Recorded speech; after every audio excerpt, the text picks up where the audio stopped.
They say hell is in the small details. For me, it was the way he put the bag of oranges in the trunk, the way she laughed, and the way the hoodie, the one I bought him last Christmas, swallowed her whole. They thought they took everything from me. They did not know they took the wrong things. You cannot destroy a woman who knows how to rebuild from ash, especially when she finds the map and the gasoline left by an old, wise man. My name is Alara Mason. I am 32 years old, and my world ended in a King Soopers parking lot on a Tuesday. The air in my car was thick and hot, sticking my blouse to the small of my back. The Denver sun was relentless, beating through the windshield and reflecting off the endless sea of asphalt. I had just hung up from a 90-minute conference call about international data compliance, my head throbbing with corporate jargon and the stale promise of overtime. All I wanted was to go home, pour a glass of cheap white wine, and make dinner with my husband, Liam. Just a normal, boring Tuesday. I was reaching for the ignition when a movement caught my eye. 2 rows over, a squeaking shopping cart wheel, a sound so mundane it made what I saw next feel impossible. It was Liam. He was pushing a cart, but it was not our usual Friday night run.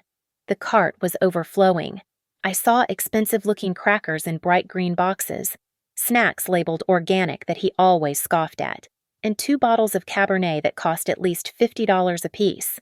He was laughing, a bright, unguarded laugh that I had not heard in months. It was the smile he used to give me, the one that made me fall in love with him, the one that said I was the only person in the world. He stopped at a car, not our aging Subaru, but a sleek, silent, white Tesla. He pressed a button on the key fob and the trunk glided open. The driver's door of the Tesla opened, and a woman stepped out. My breath caught in my throat. It was not just any woman. She was wearing his hoodie, Liam's favorite gray University of Colorado hoodie, the one with the frayed cuffs and the small bleach stain on the sleeve, the one I always joked was too old, the one he refused to throw away. It looked huge on her, swallowing her small frame, the sleeves bunched up around her elbows. And then she turned.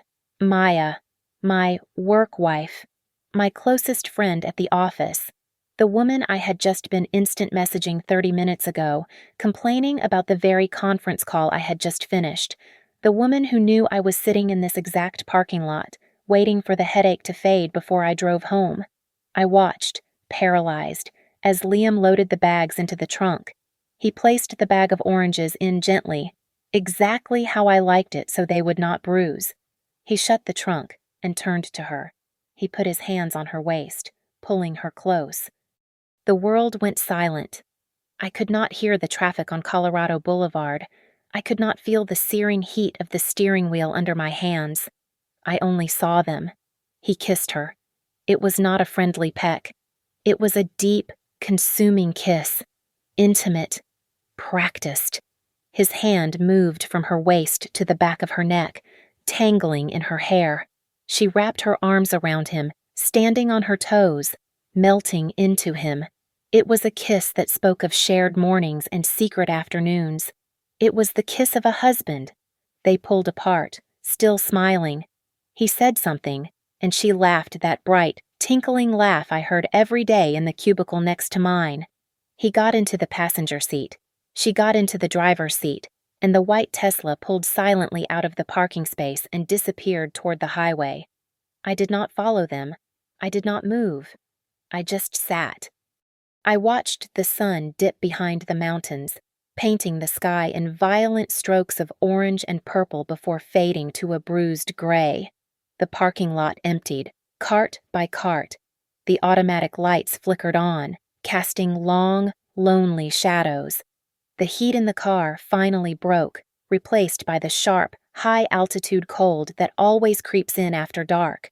I opened the window, and the chill air felt like a slap.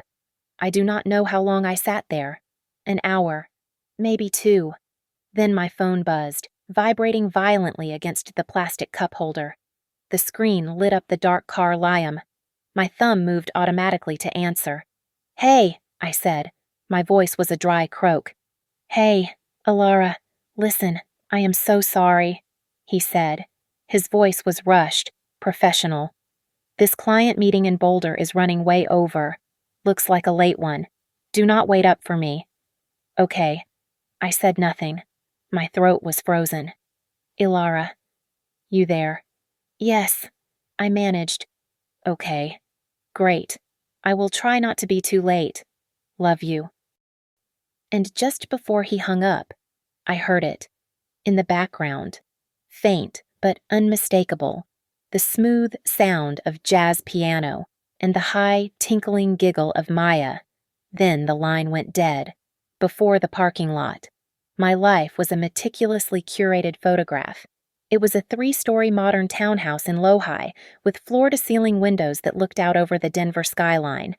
We had stainless steel appliances that gleamed, hardwood floors that were always clean, and a king-sized bed with a thread count so high it felt like sinking into a cloud. It was the kind of house you see in magazines, the kind that makes people say, they really have it all figured out. My job fit the picture. I was a compliance analyst at Imitate Solutions, a downtown tech firm with glass walls and kombucha on tap. It was a good job, a 6-figure salary. My role was to ensure the company's complex software contracts adhered to a dizzying web of international regulations.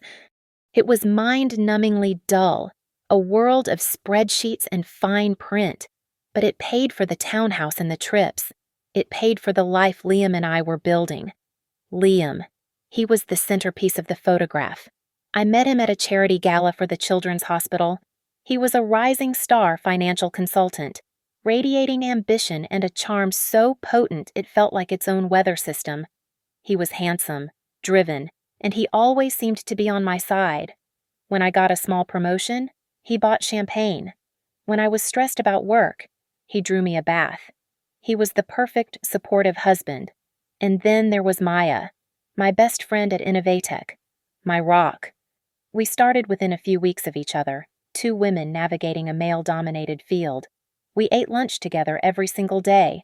Our salads shared over whispered complaints about deadlines and bosses. We went to hot yoga on Wednesdays, sweating out the corporate stress. She was the only person I confided in, the one who knew my anxieties about work, my frustrations with my family. When Liam and I had our first big fight, it was Maya I called, crying, from my car. Our life was a performance of upper-middle-class success. We hosted dinner parties on weekends, where Liam would charm our friends with stories and I would serve a perfectly roasted chicken. We took ski trips to Aspen in the winter and hiked in the mountains in the summer. Our Instagram feed was a careful narrative of happiness, us smiling on top of a 14er, clinking wine glasses at a new restaurant, cuddling our golden retriever. It was perfect. Looking back, the perfection itself should have been the warning. The cracks were there, tiny fissures in the marble facade. I just refused to see them. There was Liam's phone. It used to be communal property, left on the kitchen counter. Used to look up recipes or check the weather. Then, about 8 months ago, it became an extension of his hand. It was always screened down on the table. It was locked when I picked it up. When I asked who he was texting so late, he would say, "Just work, honey," with a smile that did not quite reach his eyes. Then came the business trips, sudden weekend meetings, urgent client needs, a Saturday in Vail, a Friday in Chicago. I would pack his bag, kissing him goodbye at the door, feeling a small, selfish thrill at having the big house all to myself. I told myself his ambition was part of what I loved about him. I even asked him about Maya once. It was after the company holiday party. I had seen them laughing together in a corner, their heads bent close, his hand lingering on her back just a second too long. It was nothing, really, just a flicker, but it felt wrong. Later, in bed, I asked him if there was anything going on. He laughed. It was a sharp, dismissive sound. He called me paranoid. He said, "Ilara, are you serious? She is my best friend's wife. She is like a little sister to me." He pulled me close and kissed my forehead, making me feel small and foolish and guilty for even thinking it. I apologized. I never brought it up again. There were other things, my own career at Innovatech.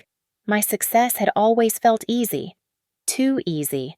My boss, Mr. Caldwell, a severe man with cold eyes, was always praising me.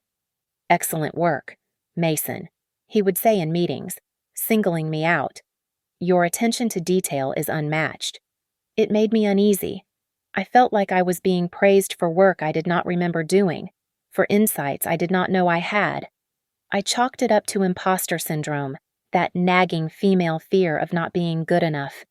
Now, sitting in the cold darkness of the parking lot, another memory surfaced, sharp and ugly. It was from 6 months ago, at a corporate networking event. A stuffy affair at a downtown hotel. I had been talking to a vendor when I saw Maya across the room. She was with Liam, who had stopped by after work. She was steering him by the elbow toward Mr. Caldwell. I watched them, amused at the time, as Maya made the introduction. She was smiling, her work wife smile. "Mr. Caldwell," I heard her say, her voice bright and professional. "This is Alara's husband, Liam. He is a financial wizard. I was just thinking, with the projects you both have going on, you two could really help each other out." I drove home. The image of that kiss burned onto the back of my eyelids. I rehearsed the words. I would be calm. I would be rational. I would not accuse.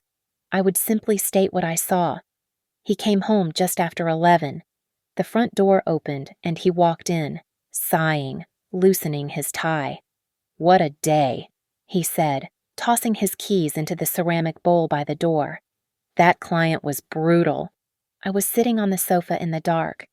"Ilara," he asked, flicking on the light. He blinked, surprised. "Hey, you are still up. I told you not to wait." "I saw you. Liam."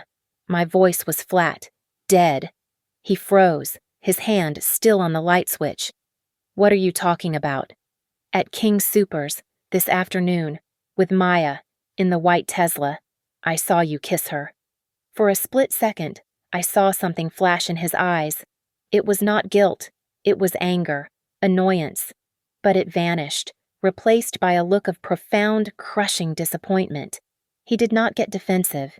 He just sagged against the wall and slowly, dramatically, rubbed his hand over his face. "You were planning a surprise party," he said. His voice was thick with hurt. I blinked. "What?" "My God, Ilara," he whispered, looking at me as if I had just stabbed him. "Your birthday. It is in 3 weeks. Maya and I have been planning a surprise party for you, at that new restaurant downtown, the Tesla. It was an Uber Black. We were coming from the tasting. It was brilliant. It was so plausible it made my stomach churn. And the hoodie, I pressed, my voice shaking, clinging to the one detail that felt wrong. "She was wearing your hoodie." He actually laughed, a bitter, exhausted sound. "She spilled an entire latte on herself right before we left the office. A large, all down her blouse. It was either my old hoodie from my trunk or she was going to freeze. What was I supposed to do? You know Maya. She is always cold." He walked over and sat next to me, but not too close. He looked me straight in the eyes, his own filled with a carefully crafted sorrow. "And the kiss. Liam." "It was a hug, Ilara," he said softly, his voice dropping to that intimate tone he always used when he wanted me to believe something. We pulled it off, hug. You saw what you wanted to see because you have been stressed about work. You saw what your insecurities wanted you to see." He reached out and tucked a piece of hair behind my ear. I flinched. His hand recoiled. "You really think," he said, his voice cracking just enough, "after 7 years, that I would do that I would throw this all away with your best friend? I thought you trusted me." And there it was, the shift. Suddenly, I was the persecutor. I was the one who was paranoid, suspicious, cruel. I was the one ruining everything. The image in the parking lot, so sharp and clear, began to blur, fogged over by the force of his denial, by my own desperate, clawing need for my life to be real. I started to cry. Not for the betrayal, but for my suspicion. I am sorry, I whispered. I am so tired. The call today. Shh, he said, pulling me into his chest. He held me tightly. It is okay. I get it. You are stressed. Let's just forget about it. Okay, the party is still on. Just act surprised. He kissed the top of my head. I nodded into his shirt, smelling his cologne, and willed the memory of the kiss, of her hand on his neck, to dissolve. I chose to believe him. My grandfather would have been ashamed of me. My grandfather Arthur was the black sheep of our family, a career investigative journalist from an era of ink-stained fingers and whiskey in the desk drawer. He was a man obsessed. While the rest of Denver was booming, he saw only the rot underneath. He spent the last 20 years of his life ranting about shadowy shell companies and systemic corruption in Denver real estate. I loved him fiercely. I was the only one who would sit and listen to him, bringing him coffee as he spread out faded maps and documents covered in frantic red ink all over his dining room table. But I listened the way you listen to a favorite song, not for the meaning, but for the familiar comfort of the melody. To me, his theories were just noise, the eccentric ramblings of an old man who missed the thrill of the chase.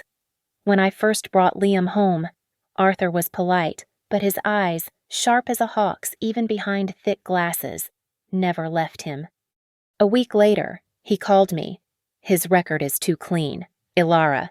He had growled into the phone. What does that mean, Grandpa? That he is a good person? No, it means he is good at hiding. Nobody is that perfect. The financials do not add up. He is a ghost before 6 years ago. I had laughed, exasperated. He was in college. Grandpa.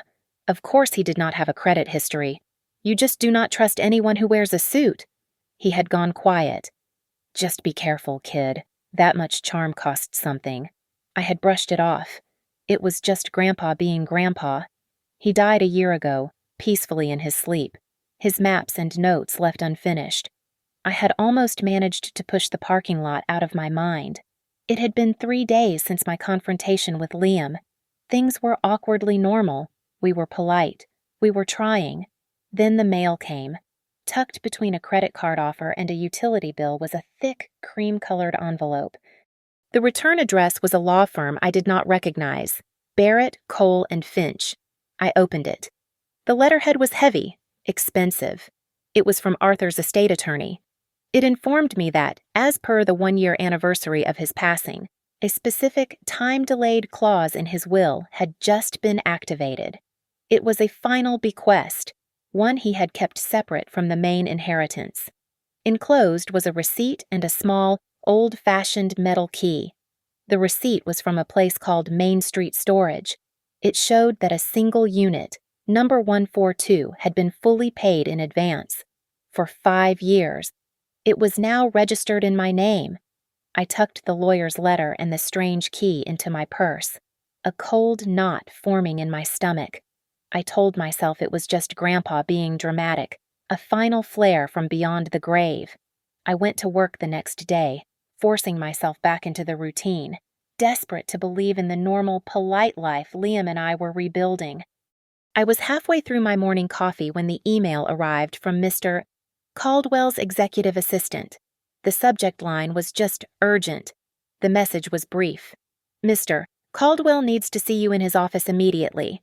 A jolt of adrenaline shot through me. This was not normal. Caldwell never summoned people directly. He worked through layers of management. I grabbed my notepad and walked the long, glass-walled corridor to the executive suite. The carpet was thick, muffling my footsteps. When I opened the door, it was not just Caldwell. He sat behind his massive mahogany desk, his face like carved stone. Maya was sitting in one of the leather chairs opposite him. She looked wrecked. Her eyes were red and puffy, and she was twisting a crumpled tissue in her hands. She looked up at me as I entered, her face a mask of profound, tear-stained betrayal, and then quickly looked away, as if she could not bear the sight of me. "Ilara, sit down," Caldwell said. His voice was flat, devoid of any warmth. I sat, my heart hammering against my ribs. "Mr. Caldwell, what is going on, Maya? Are you okay?" Maya let out a small, choked sob and refused to meet my gaze. Caldwell slid a thin manila folder across the desk. "Innovatech has concluded an internal audit of the compliance division. Effective immediately, your employment is terminated." The words did not make sense. The air left my lungs. Terminated what? I do not understand. An audit? I have not done anything. "We found serious irregularities in the accounts you manage," Caldwell continued, his voice like a machine. "Specifically, unauthorized wire transfers to offshore accounts, falsified compliance reports, and deliberate concealment of financial malfeasance. In short, fraud. Fraud." My voice was a squeak. "That is impossible. I would never." He tapped the folder. "Open it." My hands were shaking so badly I could barely lift the cover. Inside were copies of wire transfer authorizations, thousands of dollars, hundreds of thousands of dollars, all sent to shell corporations in countries I had only ever read about, and at the bottom of each one, in crisp, perfect pixels, was my digital signature, my unique, encrypted authorization. "This is not me," I whispered, staring at the dates. One was from the weekend Liam was supposedly in Vail. Another matched his Chicago client emergency. "I have never seen these. This is a mistake. Someone faked this." "Ilara, please," Maya whispered, her voice cracking. "How could you? We all trusted you. I trusted you." "Maya, what are you talking about?" I looked at her, pleading. "You know me. You know I would not do this." She finally looked up, her eyes swimming with tears. "I was the one who found it. Ilara, I saw an anomaly in the quarterly report, and I did not want to believe it. I dug into it, trying to find another explanation, but it was all there. It was you." She broke down, covering her face with her hands. It was a perfect performance. The devoted friend, forced to turn in her bestie. "That is a lie," I said, my voice rising, panic starting to claw at my throat. "I am being set up.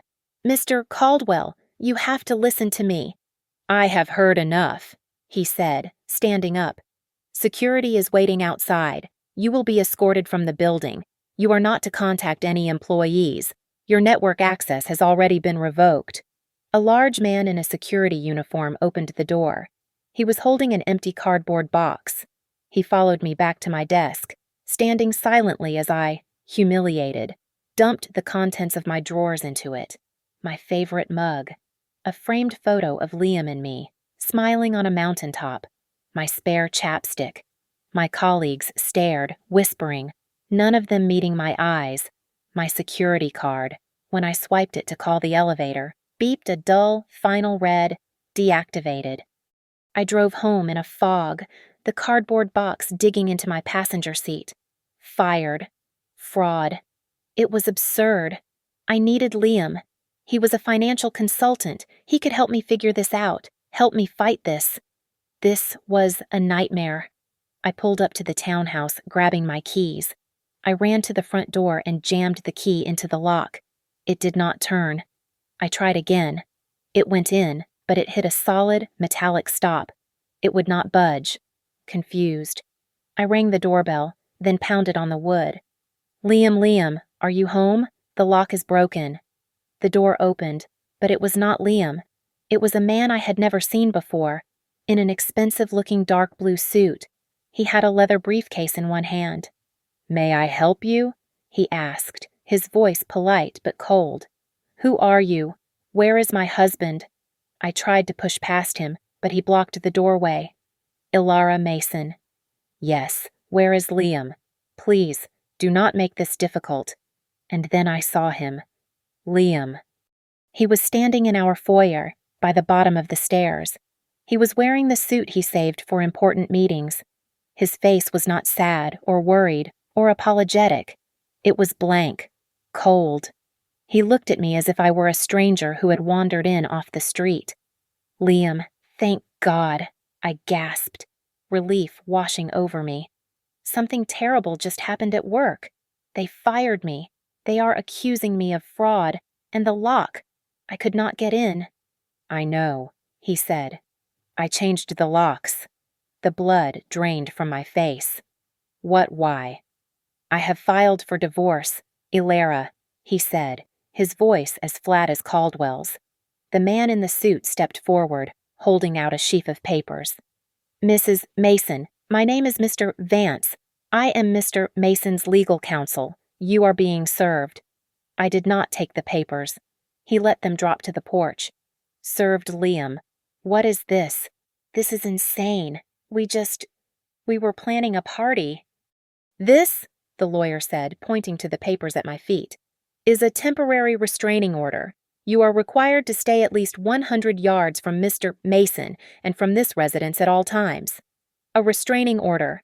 I looked at Liam, my mind shattering.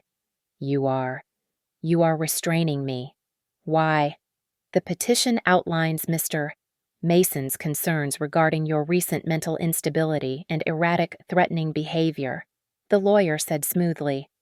"Furthermore, the evidence of your termination this morning for gross financial misconduct supports our claim that you are a potential threat to our client and his assets." I stared at Liam. He just watched me, his eyes empty. The fraud, the firing. It was not a mistake. It was the evidence. "You did this," I whispered. Liam said nothing. He simply turned his back on me and walked up the stairs. The lawyer looked at me, his expression almost pitying. "You have 30 minutes to be off the property, Mrs. Mason." The heavy front door clicked shut, the new deadbolt sliding firmly into place. I was standing on the porch of my own home, holding a box of office supplies, locked out of my entire life. I stumbled back to my Subaru, the only thing that was apparently still mine. I sat in the driver's seat, the cardboard box of my former life digging into my lap. The legal papers lay on the porch, a white flag of my surrender. My breath came in short, shallow bursts. This was not real. It was a mistake, a grotesque, waking nightmare. My hands shook as I grabbed my phone. I needed to call my mother. I needed to call a lawyer. But instinct screamed one thing first: money. I opened my banking app, my thumb barely recognizing the print scanner. We had a joint checking account, my 6-figure salary, our combined savings. The small blue circle spun, and then the screen loaded. Balance $43.12. I refreshed the screen. $43. I clicked the transaction history, a dizzying nausea rising in my throat. It was a sea of red. Transfers. Not small ones. $10,000 here, $20,000 there. Weekly.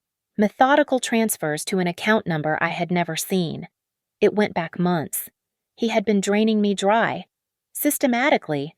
Paycheck by paycheck, my entire salary, my bonuses, our savings gone. The panic turned icy. I needed help.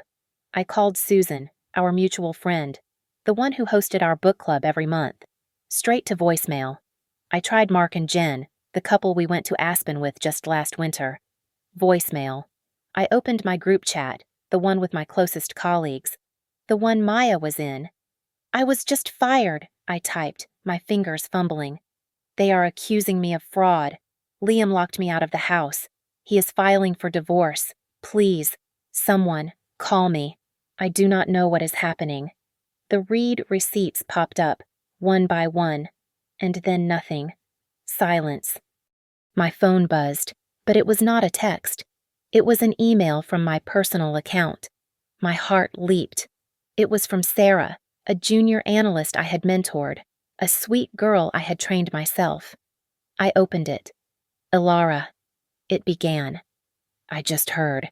I cannot believe you would do this to all of us. After everything Mr.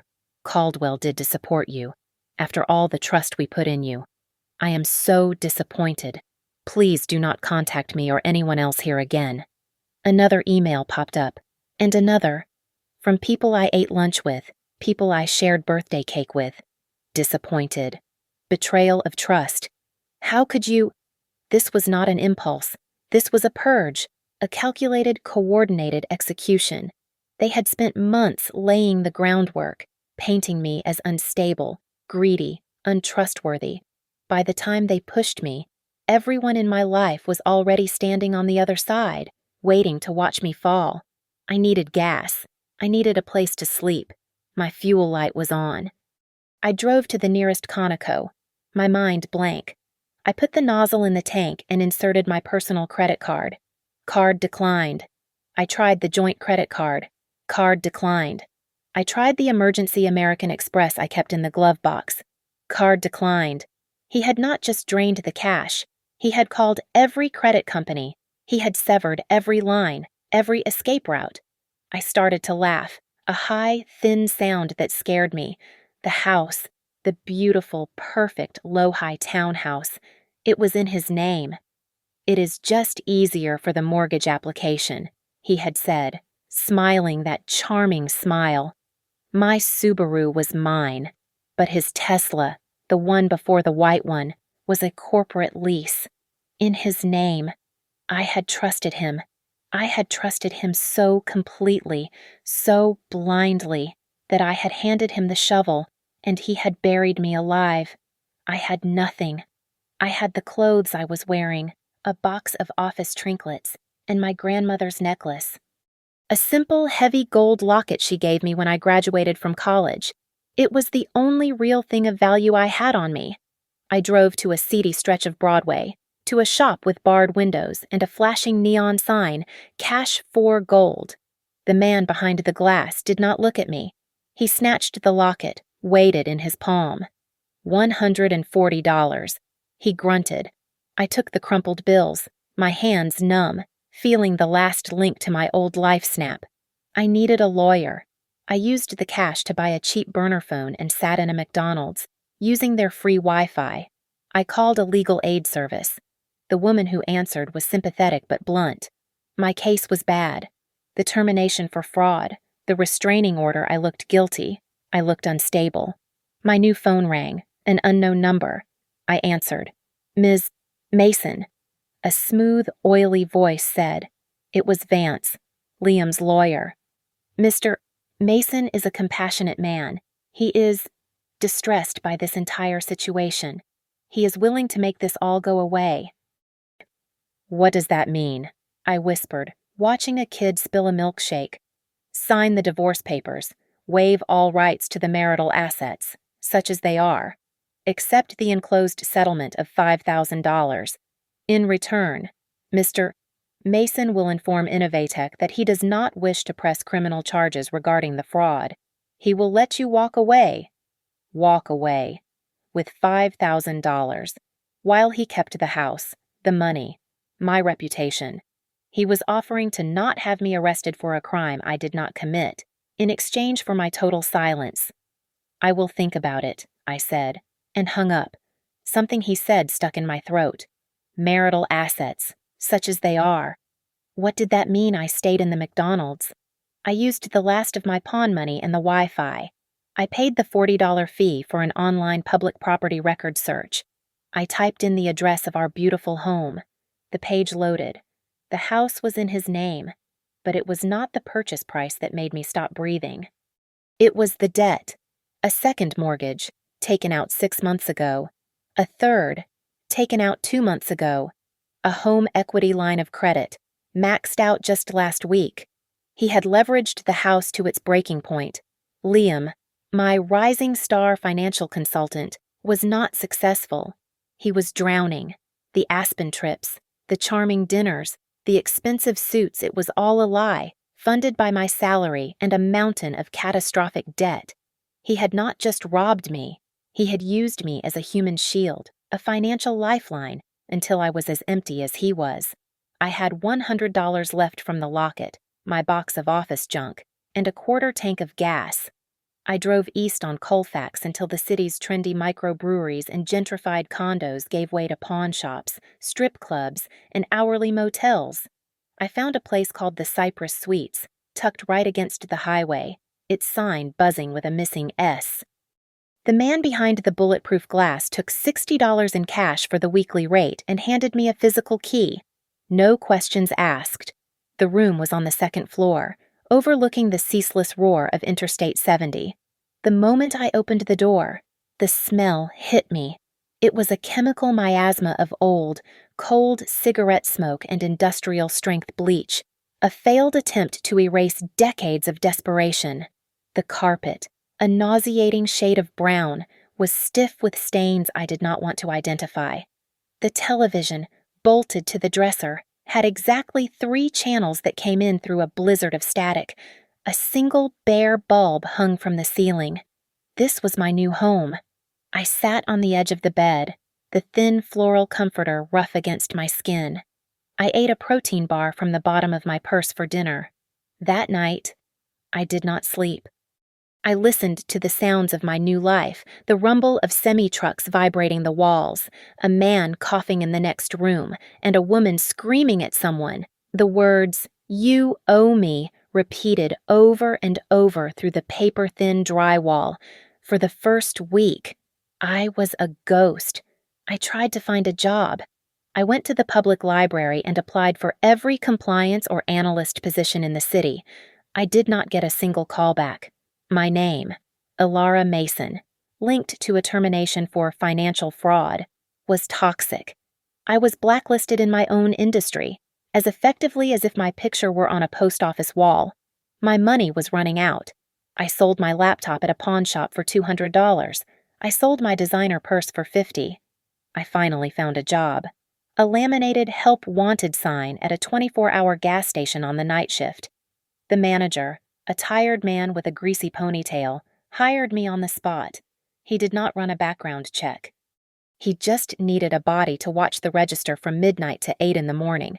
I was paid minimum wage, in cash, at the end of every shift. My new uniform was a stained blue polo shirt that smelled like gasoline. I sold cigarettes to truckers, mopped up spilled sodas, and watched the clock. People did not look at me. They slid their money across the counter, took their change, and left. I, who had once managed multi-million-dollar contracts, was now invisible. I had lost my job, my husband, my home, and now, my face. One night, during the 3 a.m. lull, I scrolled through Instagram on my burner phone. It was a masochistic impulse, a need to see the life that was still happening without me. And there it was.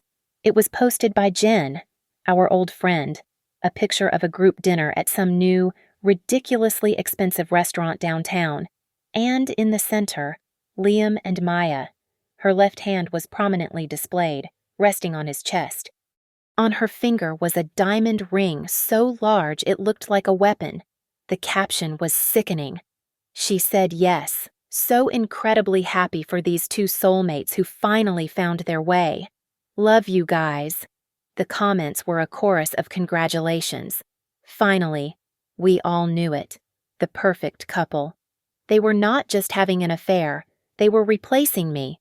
They were building their new life on the rubble of mine. And my friends were there with champagne, cheering them on. I stared at the picture, at Liam's proud proprietary smile, at Maya's ecstatic, triumphant gaze. I felt the last bit of shock, the last tear, dry up. The grief did not just fade, it flash froze. It hardened into something solid, heavy, and cold. The despair was gone, burned away by a pure Arctic rage that cleared my head. I stopped crying, and I started to think. I went back to the motel room as the sun was rising. I was done being a victim.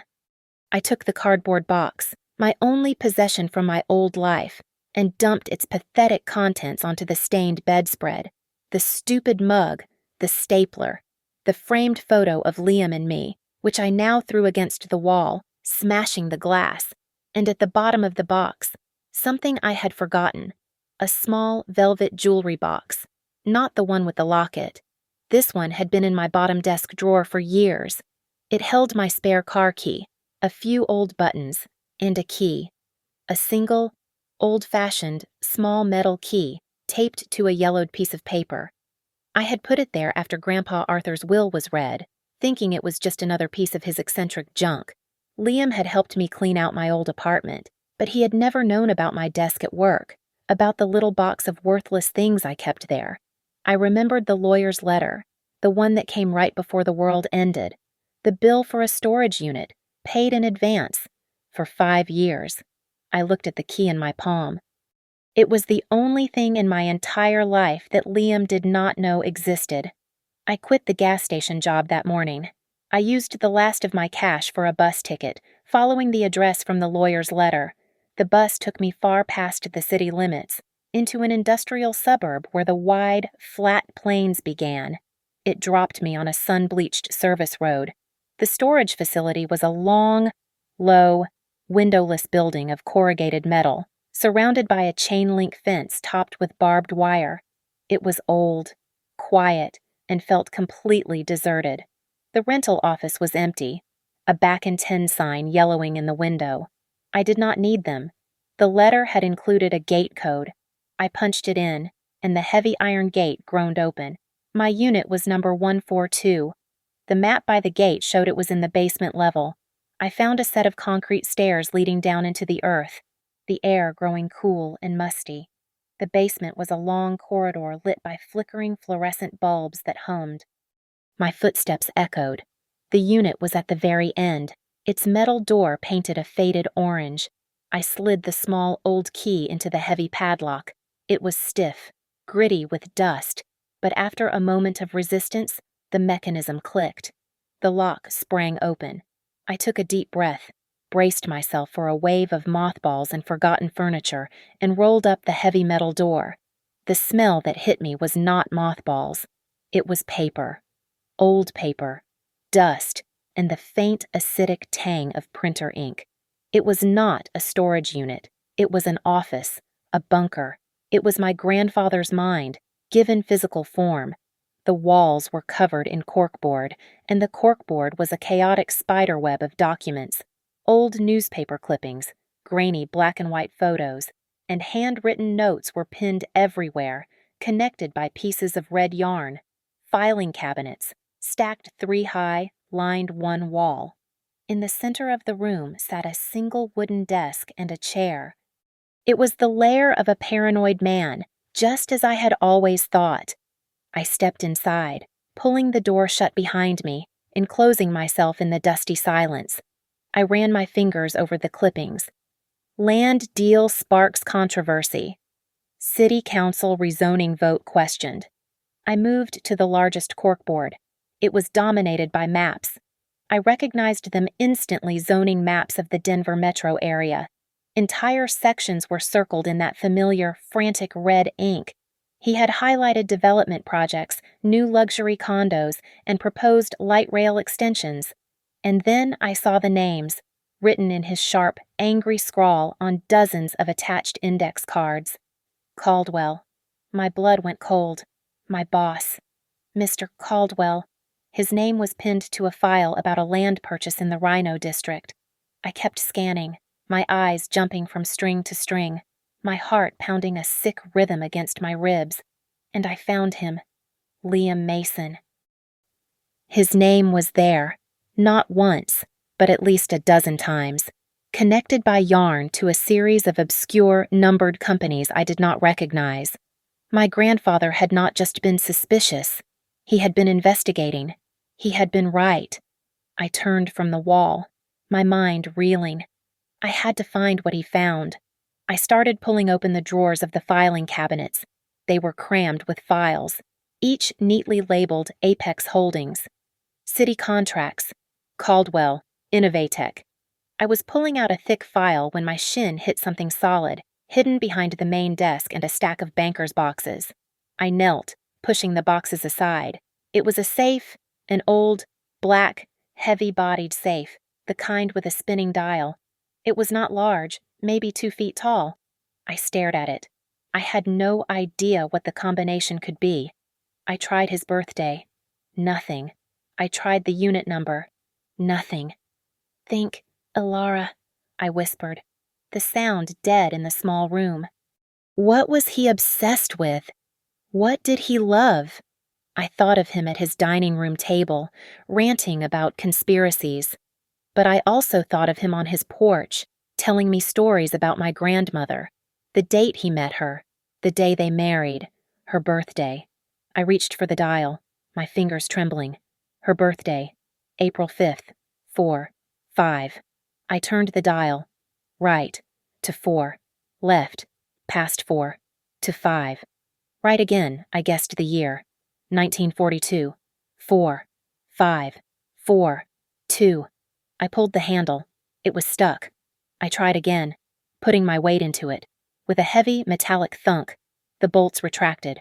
The door swung open. The first thing I saw was cash. Stacks of it. $100 bills, bound in paper bands. I counted one. $5,000. There were 6 stacks. $30,000. A note on top, in his handwriting, for the fight. Beneath the cash, there were only 2 items.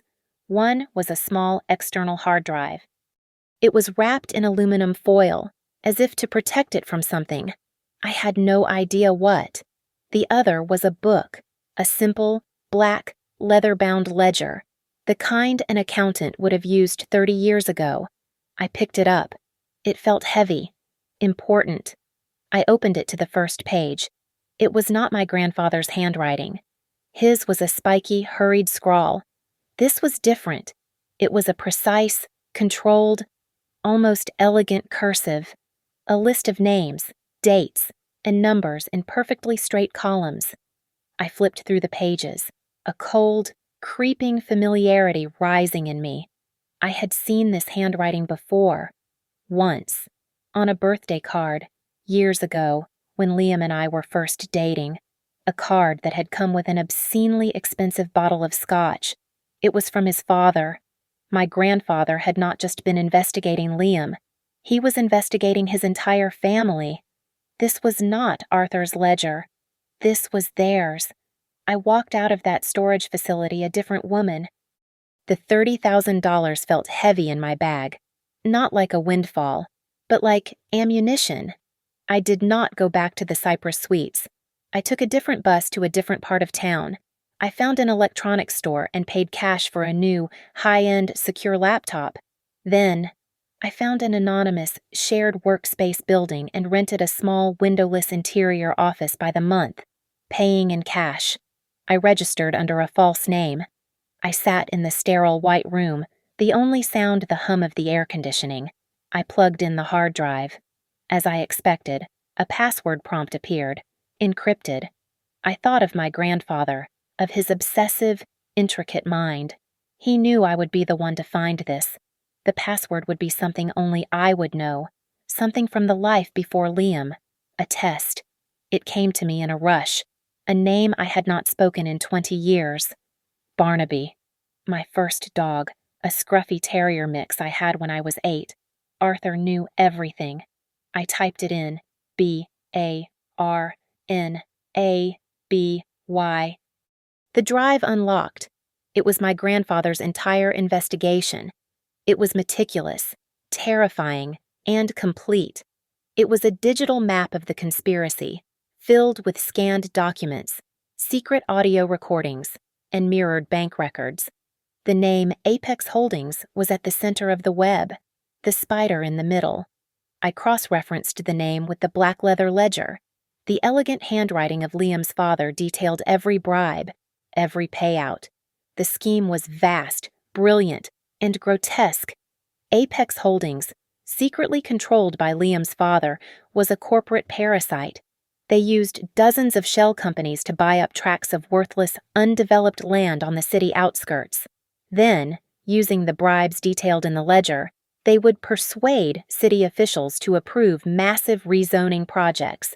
A forgotten industrial wasteland would suddenly be rezoned for luxury mixed-use development. Apex would then sell the land to another shell company, this one based in Delaware, for a profit of 500, sometimes 1,000%. I saw Liam's role clearly. He was not just a consultant, he was the washer. The drive held spreadsheets in his name, tracing the flow of money. The profits from the land sales were funneled through his consulting firm and washed clean through a dizzying maze of offshore accounts in the Cayman Islands and Switzerland. His business trips, his late client meetings. It was all him, moving the dirty money, hiding the digital trail. My money, the salary I earned, had been a drop in the bucket, just enough to fund the illusion of our perfect life while he laundered millions. Then I saw my own place in the machine. Imitate. Mr. Caldwell was not just a corrupt boss, he was a key partner. Imitate was creating fake software contracts, billing Apex's shell companies for millions of dollars in licensing fees for products that did not exist. It was the perfect cover, and I was his star employee. My job, my entire purpose in that glass office, was to be the unwitting auditor. I was the compliance analyst, the unmatched eye for detail, who signed off on every transaction. I was the stamp of legitimacy. My signature, my reputation for being thorough and boring, was the firewall that made it all look clean. And Maya, my work wife, my best friend, she was not a friend. She was a plant. The hard drive had a folder of intercepted emails between her and Liam, going back to my first day at the company. Her job was to watch me, to be my confidant, to listen to my anxieties and report them, to make sure I was happy, stressed about the right things, and never, ever bored enough to look too closely at the contracts I was approving. Every lunch, every yoga class, every tearful complaint about my boss was a calculated part of her assignment. I felt sick. I thought I had hit the bottom, but the floor kept dropping. There was one last folder. It was labeled simply Mason Asset. I clicked it. It was me. My entire life was in it. My college transcripts, my financial aid records, my old resumes. There was even a psychological profile, speculating on my desire for stability and trusting nature. I looked at the date on the file's creation. It was 6 months before I met Liam at that charity gala. My hiring at Innovatech was not an accident. Our meeting was not fate. My marriage was not a relationship. It was an acquisition. They had targeted me from the very beginning. I frantically searched for my grandfather's name. I found it in a subfolder of risks. Arthur March. They knew. They knew he was an investigative reporter. They knew he was sniffing around their real estate deals long before I was in the picture. They targeted me, his granddaughter, his blind spot. As one email called me, they put me in the center of their operation, gave me a perfect life, and surrounded me with their people. Liam was my husband. Maya was my friend. Caldwell was my boss. I was not just a victim of an affair. I was a prisoner of war in a battle I never knew existed. The kiss in the parking lot was not a moment of impulsive passion. It was a cleanup operation.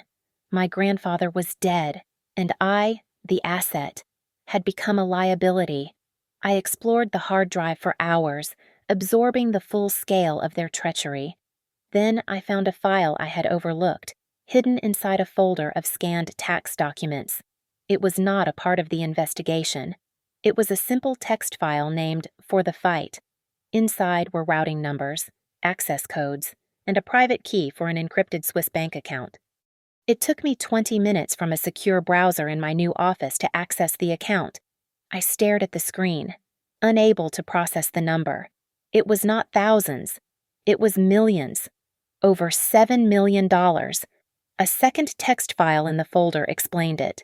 This was Arthur's true legacy. It was not just the cash in the safe. It was the result of a lifetime of smart investments and 2 major libel settlements he had won against newspapers in the 80s, all quietly compounded in an offshore account. Waiting for this. The $30,000 had been seed money. This was the war chest. I closed the laptop and sat in the silence of the White Room. The woman who cried in the motel, the woman who sold her grandmother's locket for gas money. She evaporated. She was a ghost, a shed skin. I felt a cold, crystalline clarity settle over me. I was not Alara Mason, the victim. I was Arthur March's granddaughter. That afternoon, I walked into a high-end salon and had my long, compliant hair cut into a sharp, severe bob. I used the cash to buy a new wardrobe, dark, tailored suits, silk blouses, and leather heels that clicked with authority on the pavement. I was no longer hiding. I was arming. I did not go to the FBI. I did not go to the police. I remembered a note my grandfather had pinned on the wall of the storage unit, separate from the rest, right above the desk. It was in his red ink. The system is bought. The courts are compromised. Do not play by their rules. Make your own. I was not going to report them. I was going to dismantle them. I used the first $1 million from the Swiss account to hire a team, not a law firm, a set of private fixers located through encrypted channels Arthur himself had bookmarked. First was a forensic accountant, a woman in her 60s named Mrs. Petrov, who had quietly brought down 2 corrupt regimes in Eastern Europe. Second was a gray hat hacker, a young, silent man who went only by Kaido, known for his ability to walk through corporate firewalls as if they were open doors. Finally, a lawyer named Marcus, a shark who specialized in hostile corporate takeovers and smelled blood in the water. We met in my sterile office.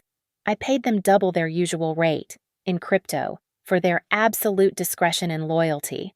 I gave them the hard drive. For 3 days. We worked. Mrs. Petrov spread the black ledger and Liam's spreadsheets across the conference table, her fingers tracing the flow of money. "They are sloppy," she said, her voice a low hum. "Arrogant.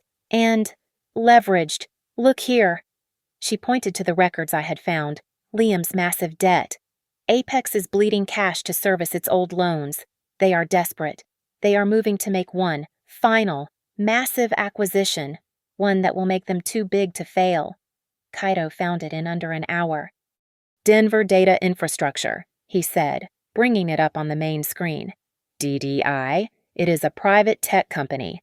They just won the bid to manage the city's entire data infrastructure, traffic grids, energy use, water, surveillance, everything. The deal is in its final 30-day review period." "If they acquire DDI," Marcus said, leaning forward, "they do not just control the city's real estate. They control the city. Its data will be their private commodity." "This is their endgame," I said. "This is what legitimizes them." I looked at Mrs. Petrov. "You said they're leveraged. Can they afford it?" "Barely," she said. "They are counting on it. If the deal fails, they default on their other loans. They collapse."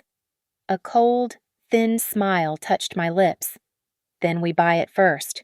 Marcus began setting up a series of anonymous shell corporations, funded by my Swiss account.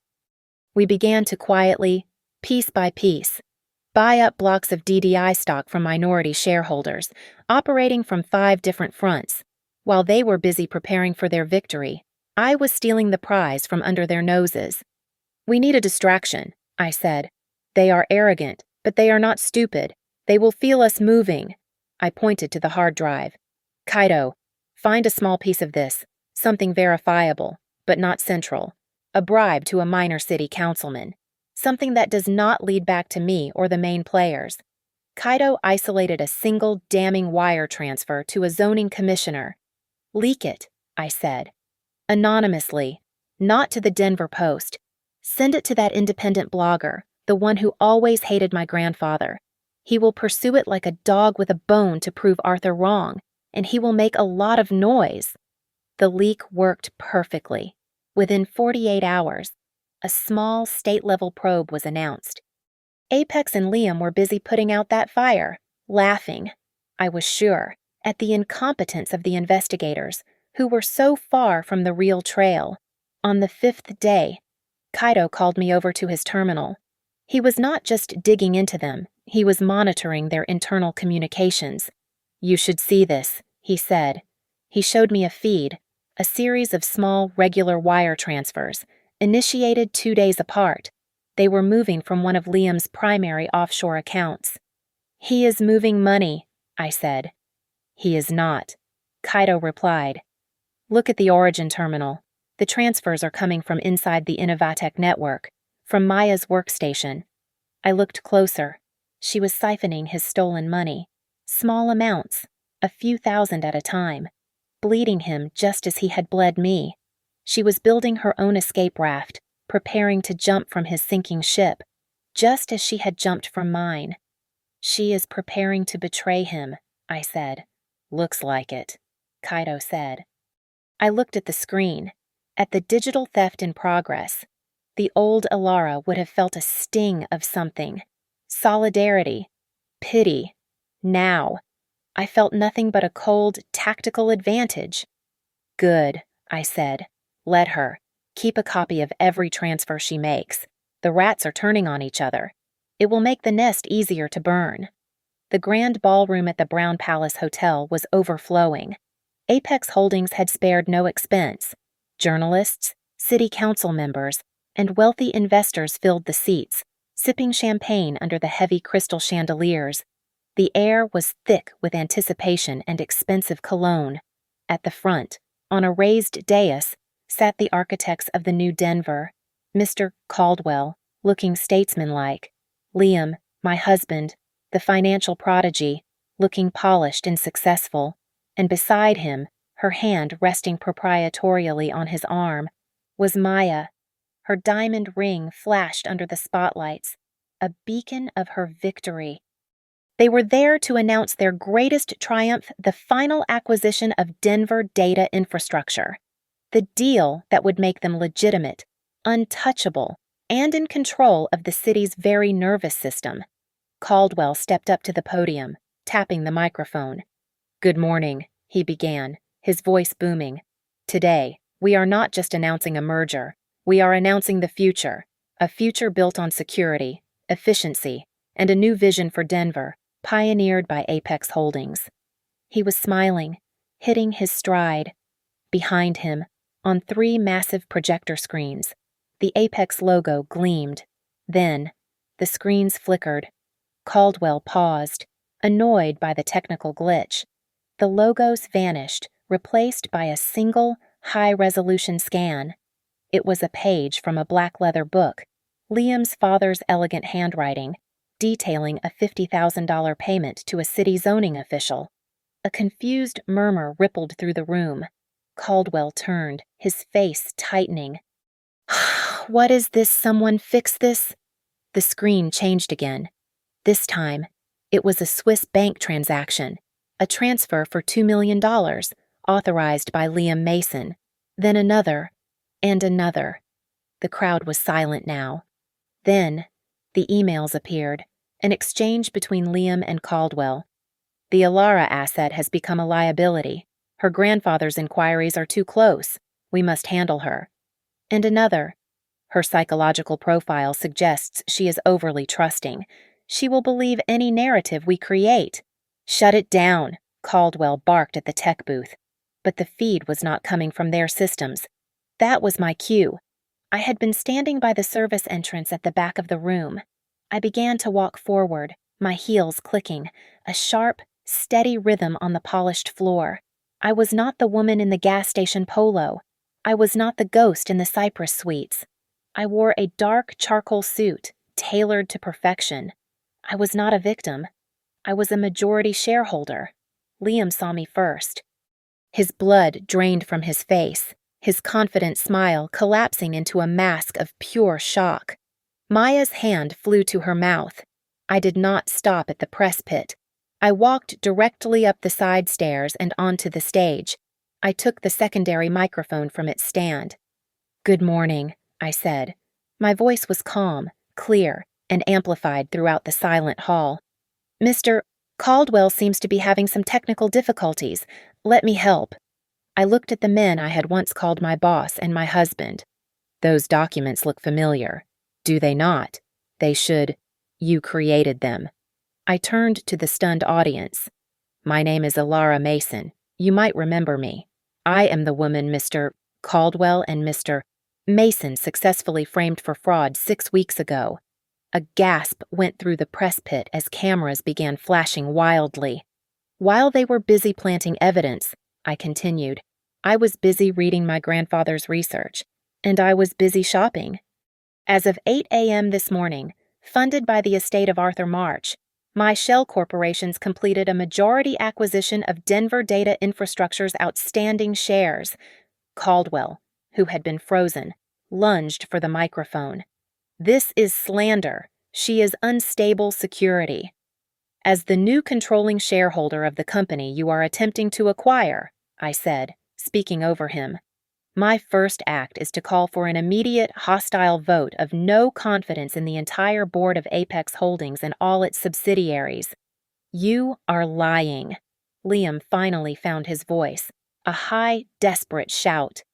My second act, I said, ignoring him, is this. I nodded to my lawyer, Marcus, who was standing by the main exit. He raised his laptop and hit the enter key.